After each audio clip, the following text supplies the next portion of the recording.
संख्या आणि विषम संख्या कशा ओळखायच्या?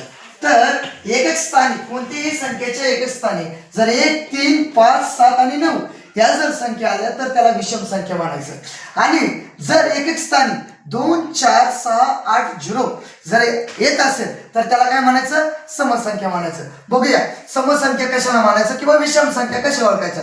बघा ही संख्या आहे 59. 59च्या एकक स्थानी कोणती संख्या आहे? 9. बघा ज्या ठिकाणी 1, 3, 5, 7 आणि 9 शेवटी काय आलाय? 9 आलाय, म्हणून ती कोणती संख्या आहे? विषम संख्या आहे. पुढची बघूया 6, 9 आणि 3 म्हणजे 693च्या एकक स्थानी कोणती संख्या आलेली? 3 म्हणजे 3 ही संख्या विषम संख्या आहे की नाही? म्हणजे 693 ही विषम संख्या आहे. त्याचप्रमाणे 222च्या एकक स्थानी म्हणजेच किती आहे? 2 आहे. आता 2 कुठं आहे? तर इथे बघा 2, 4, 6, 8 आणि 0 जर शेवटी एकक स्थानी जर येत असेल तर त्याला काय म्हणायचं? समसंख्या. आणि पुढची जी संख्या आहे ती तुम्ही ओळखायची आहे.